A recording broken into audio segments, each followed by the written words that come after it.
ایک بات جو آزمائش میں، تکلیف میں بڑی سمجھنے کے لائق ہے، اور اس کے لیے بھی بہت ساری راہیں انسان کی کھلتی ہیں، اس کو بھی اچھے طریقے سے سمجھ لیں۔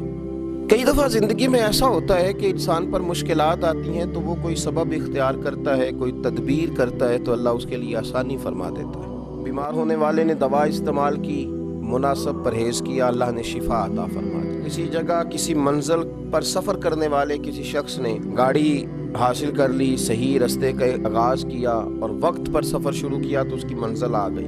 بہت سارے انسان کو دنیا میں مشکلات کا سامنا ہوتا ہے، وہ اس کے لیے جب تیاری کرتا ہے، اسباب اختیار کرتا ہے، کوشش کرتا ہے دنیاوی طور پر، تو کہیں نہ کہیں اس کے لیے راستہ بن جاتا ہے، وہ نکل جاتا ہے۔ لیکن کبھی کبھی زندگی میں ایسا بھی ہوتا ہے کہ چاروں جانب اندھیرا نظر آنا شروع ہو جاتا ہے، یوں محسوس ہوتا ہے کہ نکلنے کے راستے سارے مسدود ہوتے چلے جا رہے ہیں۔ یوں لگتا ہے کہ مشرق سے لے کر مغرب اور شمال سے لے کر جنوب تک شاید کوئی راستہ ایسا ہے ہی نہیں جو اس مشکل سے نکال سکے۔ بڑے بڑے ذی شعور، عقل و فہم والے اور علم و فن والے لوگ سر پکڑ کے بیٹھ جاتے ہیں، اور جب وہ پوری طرح سے تھک جائیں اور جب لوگوں کے علوم، فنون، گفتگو، لب و لہجہ، عقل، دانش، ٹیکنالوجی، سائنس، طاقتیں، قوتیں، اسلحہ، ہر چیز جواب دے جائے تو کیا مسلمان بھی خاموش ہو جائے؟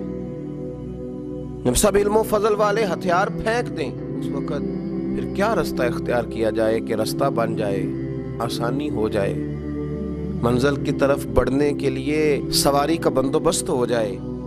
تو میرے رب کریم نے وہاں بھی اپنے بندوں کو مایوس نہیں فرمایا، بلکہ اللہ کریم نے فرمایا وَمَن يَتَّقِ اللَّهَ يَجْعَل لَّهُ مَخْرَجًا۔ سورہ طلاق کو دیکھیے گا، فرمایا جو اللہ سے ڈرتا ہے اللہ اس کے لیے نجات کا رستہ پیدا فرما دیتا ہے، اللہ ہر مشکل سے نکلنے کے لیے اسے رستہ عطا کرے گا۔ اب جب سارے رستے مسدود ہو جائیں گے تو پھر مسلمان کون سا رستہ اختیار کرے گا؟ وہ استغفار کا رستہ ہے، وہ توبہ کا رستہ ہے، وہ اللہ کی بارگاہ میں حاضری کا رستہ ہے۔ وہ پھر اس کے حضور عرض کرے گا کہ مالک ہم تو تھک گئے، پر تجھے نہ نیند آتی ہے نہ اونگ آتی ہے، تو رحمت فرما۔ پھر لوگ استغفار کریں گے، پھر اس کی بارگاہ میں حاضری دیں گے، پھر اس کو منائیں گے، اور جب استغفار کا رستہ اختیار کیا جائے گا تو رب فرماتا ہے یجعل لہ مخرجا، میں ہر مشکل سے نکلنے کا رستہ عطا کروں گا، ویرزقہ من حیث لا یحتسب، اور تمہیں وہاں سے روزی دوں گا کہ تمہارا گمان بھی نہیں ہوگا، تم نے سوچا بھی نہیں ہوگا۔ حضرت ابن عباس رضی اللہ تعالیٰ عنہ بیان فرماتے ہیں کہ نبی پاک صلی اللہ علیہ وسلم نے فرمایا جس نے استغفار کو لازم پکڑ لیا، جس نے اپنے اوپر لاگو کر لیا کہ مجھے اب استغفار کرنا ہے، مجھے اپنے رب سے بخشش مانگنی ہے، جس نے استغفار کو لازم پکڑ لیا، جو اب سارے رستے چھوڑ کے استغفار کے رستے پہ چل پڑا، تو مسند امام احمد بن حنبل میں یہ حدیث موجود ہے، فرمایا جس نے استغفار کا رستہ اختیار کیا اللہ تبارک و تعالی اس کو 3 نعمتیں عطا فرمائے گا۔ یا رسول اللہ صلی اللہ علیہ وسلم کون سی؟ تو حضور نے فرمایا اللہ ہر فکر سے کشادگی پیدا کر دے گا، اس کی جو بہت ساری فکریں ہوں گی، سوچیں ہوں گی، ان سوچوں کو کھول دے گا، اس کے لیے آسانیاں پیدا کر دے گا۔ اس کا یہ معنی بھی کریں کہ اللہ ایسے رستے بنائے گا، ایسے رستے اسے سجھائے گا، اس کے ذہن میں ایسی چیزیں لائے گا جس سے اس مشکل سے نکلنے کے لیے اس کے لیے رستہ بن جائے گا۔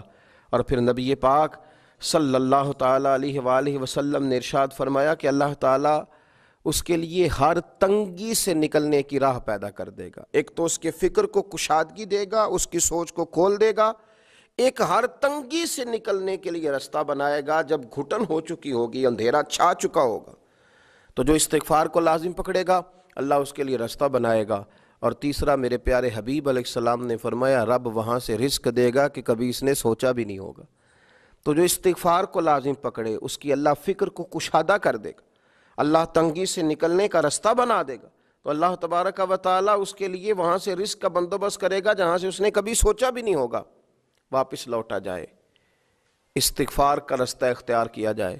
میں گزارش کروں گا امت مسلمہ سے کہ صبح کی نماز کے بعد بھی کثرت استغفار ہو، رات کو بھی کثرت سے استغفار ہو، اپنے رب سے معافی چاہی جائے۔ جب بندہ استغفار کرتا ہے تو مالک پھر رحمت کی برکھا برساتا ہے، پھر وہ کرم کے بادل برساتا ہے، پھر وہ آسانی کرتا ہے۔ امید ہے کہ جب ہم جیسے گناہگار ندامت کے آنسو بہائیں گے تو عرش کا مالک رحمتوں کے دروازے کھول دے گا۔ اللہ سمجھنے کی توفیق عطا فرمائے۔